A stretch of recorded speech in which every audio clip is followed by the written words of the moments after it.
अस्सलाम वालेकुम रहमतुल्लाहि वबरकातुहू। आप देख रहे हैं टॉप 10 VJNM और मैं हूं गुलाम नबी मदनी। दुनिया भर से आज की 10 बड़ी और इंतहाई अहम खबरें जिन पर आज हम बात कर रहे हैं। नाज़रीन किराम, आज 19 मई 2021 है और आज दिन है बुध का।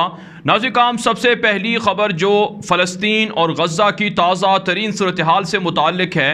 हेरेटेस जो इसराइल का मशहूर अखबार है, उसने ख़बर जारी की है कि मुसलसल इसराइली फ़ोर्सेस की जानिब से गज़ा पर बमबारी जारी है, जिसमें निहत्ते लोग भी मारे जा रहे हैं। इसराइली वज़ीर आज़म नेतन्याहू ने डिप्लोमेट से खिताब करते हुए कहा है कि हम जंग नहीं रोकेंगे बल्कि कार्रवाइयाँ जारी रखेंगे जब तक कि हमास को हम वाज़े तौर पर शिकस्त नहीं दे देते हैं या फिर अमलन गज़ा पर इसराइल का कंट्रोल नहीं हो जाता है।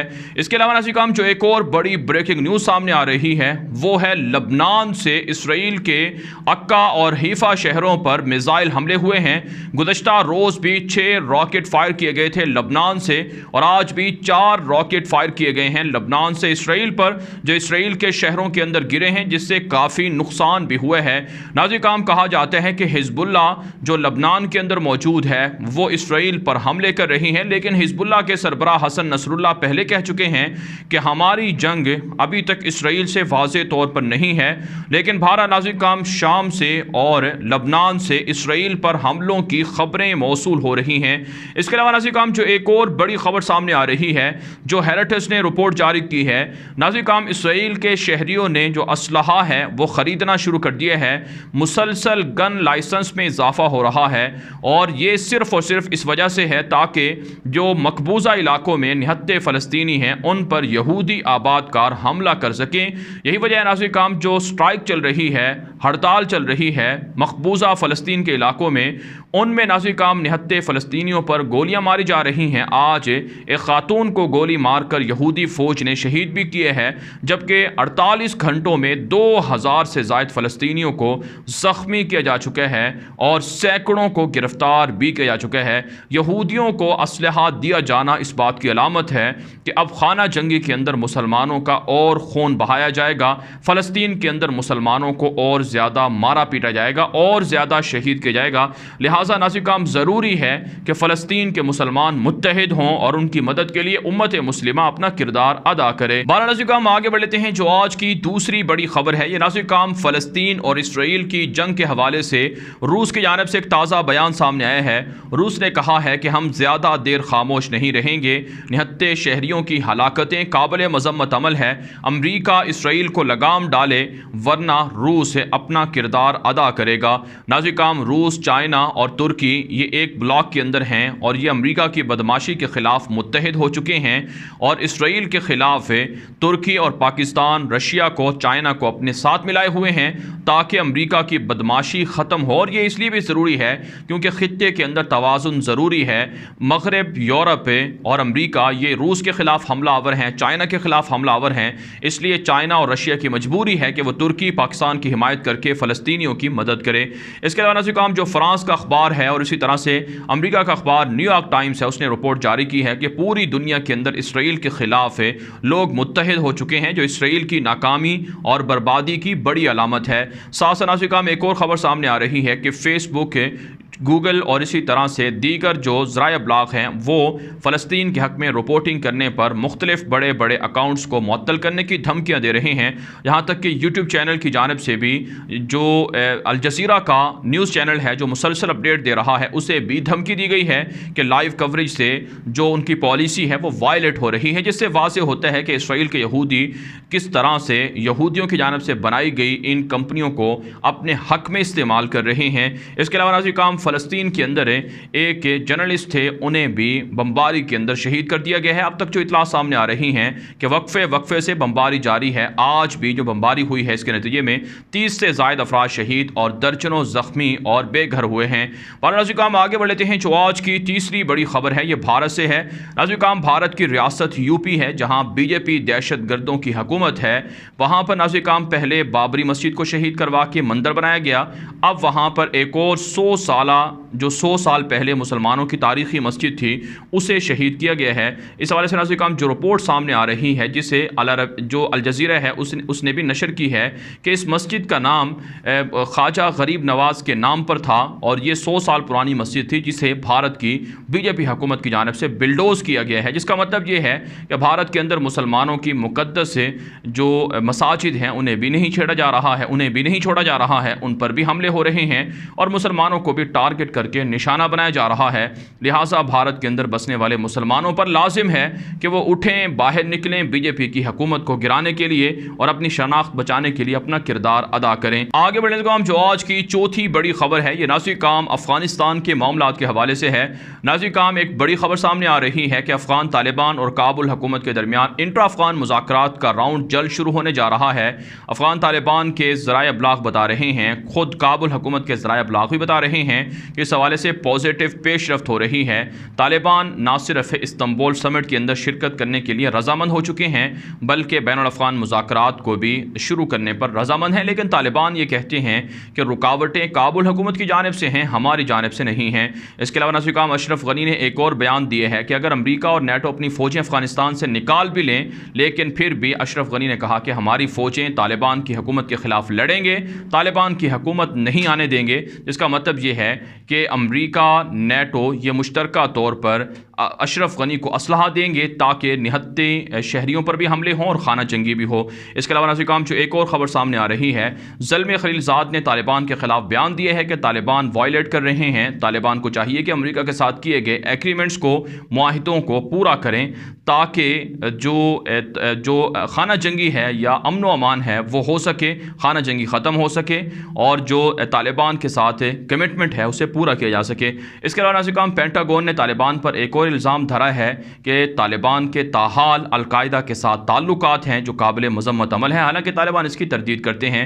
साथ नाज़रीन काम जो आज की बड़ी कार्रवाइयाँ हैं जिसमें तालिबान ने सुबह नंगरहार के अंदर फ़ौजी चेक पोस्टों पर कब्जा किए हैं, 30 से ज़ायद काबुल फ़ौजी हथियार डालकर सरेंडर हुए हैं, जबकि सुबह गजनी के अंदर तालिबान ने काबुल फ़ौज के कई फ़ौजी अड्डों पर, फ़ौजी छावनियों पर कब्जा भी कर लिया है। तालिबान का दावा है कि उनकी फतूहात में इजाफा हो रहा है। नाज़रीन काम आगे बढ़ते हैं जो आज की पाँचवीं बड़ी खबर है ये नाज़रीन काम पाकिस्तान से है। पाकिस्तान के वज़ीर आज़म इमरान खान के ख़िलाफ़ PTI के अंदर एक फॉरवर्ड ब्लॉग सामने आया है। जहांगीर तरीन जो करप्शन पर नाअहल हैं उन्होंने अपने हामी अराकीन को अपने साथ मिलाकर 40 से ज़ायद कौमी असम्बली, सूबाई असम्बली के अराकीन को अपने साथ मिलाकर एक फॉरवर्ड ब्लॉग बनाया है जिस पर तहरीक इंसाफ की हुकूमत के अंदर काफ़ी आवाज़ें बुलंद हो रही हैं। बहुत से जो इमरान खान के हामी लोग हैं उन्होंने ट्विटर पर कहा है कि हम इमरान खान के साथ खड़े हुए हैं, जबकि जहांगीर तरीन के ग्रुप का कहना है कि हम खान साहब को ब्लैकमेल नहीं कर रहे हैं लेकिन बहरहाल हमारे ऊपर जुल्म हो रहा है, इसलिए हम इस जुल्म को रुकवाने के लिए ये ब्लॉग बनाए हुए हैं। लेकिन इमरान खान ने कहा है कि मैं NRO नहीं दूंगा, माफिया जितना चाहे मुझे ब्लैकमेल कर ले, मैं हुकूमत तोड़ सकता हूं और इक़्तिदार में हट सकता हूं और असम्बलियां तोड़ सकता हूं लेकिन ब्लैकमेल नहीं होगा, चोरों को नहीं छोड़ूंगा। नाज़रीन काम बहुत से माहिरीन का दावा है कि ये जो फॉरवर्ड ब्लॉग सामने आया है इसकी वजह यह है कि इन लोगों की करप्शन पकड़ी गई, इन लोगों की जो बदयानती थी वो पकड़ी गई, इसलिए इमरान खान को ब्लैकमेल कर रहे हैं, उनकी हुकूमत को डरा रहे हैं, धमका रहे हैं। लेकिन इमरान खान अगले 5 साल भी हुकूमत करेंगे, इसलिए इमरान खान ब्लैकमेल नहीं होंगे और अगर मौका आया तो इमरान खान असम्बलियां तोड़कर क़ब्ल अज़ वक्त इंतखाबात भी करवा सकते हैं। जो आज की छठी बड़ी खबर है ये नाज़रीन काम गल्फ मालिक का लबनान के साथ एक नया तनाज़ा शुरू हो चुका है। लबनान के फॉरेन मिनिस्टर ने एक बयान दिया था कि दाइश को, अलकायदा को गल्फ मालिक के खलीजी मालिक सपोर्ट करते रहे हैं, लिहाजा सऊदी अरब, UAE इनको पकड़ना चाहिए कि कैसे दाइश को सपोर्ट करके खित्ते के अंदर, मिडिल ईस्ट के अंदर बदअमनी करवाते रहे हैं। नाज़रीन काम इस बयान के बाद ना सिर्फ सऊदी अरब ने, UAE ने लबनान के जो एम्बेसडर्स हैं उनको समन जारी किए हैं, उनको तलब करके एहतजाज किए हैं, बल्कि सख्त तरीन अल्फाज में वार्निंग भी दी है लबनान को। जिसके बाद लबनान के सदर मिशेल ओन ने फॉरेन मिनिस्टर को मुस्ताफ़ी कर दिया है और फॉरेन मिनिस्टर ने भी माफ़ी मांग ली है। लेकिन हकीकत यह है कि लबनान के अंदर हिजबुल्लाह के बहुत से लोग हैं जो खलीजी मालिक के साथ ताल्लुकात की बहाली नहीं चाहते, इसलिए वो इस तरह के मुतनाज़ा बयानात देकर ताल्लुकात ख़राब कर रहे हैं। हैं। नाज़रीन काम आगे बढ़ लेते हैं जो आज की 7वीं बड़ी खबर है। यह नाज़रीन काम भारत और चाइना के ताल्लुकात के हवाले से एक बड़ी ब्रेकिंग न्यूज़ सामने आ रही है कि चाइना ने भारत के इलाकों में भारतीय सरहदों के करीब लद्दाख के अंदर एक मेजर ड्रिल शुरू कर रखी हैं, एक्सरसाइज शुरू कर रखी हैं, जंगी मशकें शुरू कर रखी हैं, जिसका मतलब यह है कि भारत को थ्रेट है, भारत को धमकी है। भारत की जानिब से भी लद्दाख के अंदर फौजों को एक्टिव किया गया है और भारत की जानिब से भी मूवमेंट देखने में आ रही है। इससे नाज़रीन काम यह अंदाज़ा लगाया जा सकता है कि चाइना और भारत के दरमियान हालात बेहतर नहीं हुए हैं, ताल्लुकात बेहतर नहीं हुए हैं, बल्कि मुसलसल ख़राब हैं और चाइना भारतीय इलाकों पर कंट्रोल हासिल करने की कोशिश कर रहा है। नाज़रीन काम भारत के लिए एक और बुरी खबर यह भी है कि ईरान के अंदर एक गैस फील्ड थी जिसका पहले ठेका दिया गया था इंडिया को, लेकिन अब ये एग्रीमेंट ख़त्म करके भारत को निकालकर किसी प्राइवेट कंपनी को $1.8 बिलियन का ये मुआहदा था, ये दे दिया गया है। इसका मतलब ये है कि चाबहार पोर्ट के अंदर भारत की जो इन्वेस्टमेंट है वो भी ख़त्म हो रही है और ईरान से चाइना और पाकिस्तान ने मिलकर भारत को निकाल दिए हैं। आगे बढ़ने को हम जो आज की 8वीं बड़ी खबर है, यह नाज़रीन काम चाइना और अमेरिका के ताल्लुकात के हवाले से है। नाज़रीन काम एक बड़ी खबर सामने आ रही है कि ताइवान के साथ मिलकर अमेरिका चाइना के खिलाफ जंगी मशकें कर रहा है, जिस पर चाइना ने वार्निंग जारी की है और कहा है कि ताइवान और इसी तरह से हांगकांग के मामले पर अमेरिका बदमाशी ना करे, साउथ चाइना सी को एक तरह से जंग के खित्ते के तौर पर ना बदले। ये अमेरिका के लिए बहुत नुकसानदेह बात है। इस हवाले से नाज़रीन काम इत्तलात ये भी सामने आ रही हैं कि अमेरिका की जो कांग्रेस की स्पीकर हैं नैन्सी पेलोसी, उनकी जानिब से कहा गया है कि चाइना का दुनिया को बाइकआउट करना चाहिए क्योंकि चाइना इंसानी हकूक़ की वायलेशन कर रहा है, ताइवान और हांगकांग के अंदर डेमोक्रेसी को भी पामाल कर रहा है। लेकिन चाइना ने अमेरिका को खबरदार किया है कि सर जंग से अमेरिका को ही नुकसान होगा, हमें कोई नुकसान नहीं होगा। इसके अलावा नाज़रीन काम जो एक और खबर सामने आ रही है कि अमेरिका के अंदर जो anti Asian hate crime bill है वो मंजूर कर लिया गया है। आप जानते हैं अमेरिका में ना सिर्फ सियाह फामों पर जुल्म होता है, मुसलमानों पर जुल्म होता है, बल्कि एशियन निजात लोगों पर भी हमले हो रहे थे। इस वजह से एक नया बिल मंजूर किया गया है कि जो भी हेट क्राइम के अंदर मुलव्विस होगा उसे कानूनी कार्रवाई का और सख्त सजाओं का सामना करना पड़ेगा। नाज़रीन काम आगे बढ़ लेते हैं जो आज की 9वीं बड़ी खबर है, यह तुर्की से है। नाज़रीन काम तुर्की के खिलाफ बदअमनी दहशत गर्दी अमरीका और यूरोप ने शुरू करवा रखी है। कुछ बागियों के जरिए से शुमाली शाम के अंदर, इराक के अंदर से हमले हो रहे हैं। इस हवाले से तुर्की का दावा है कि कई कुछ बागी और दहशतगर्दों को न सिर्फ गिरफ्तार किया गया है बल्कि शुमाली इराक और शाम के अंदर ऑपरेशन करके मुतअद्दिद दहशतगर्द हलाक भी कर दिए गए हैं।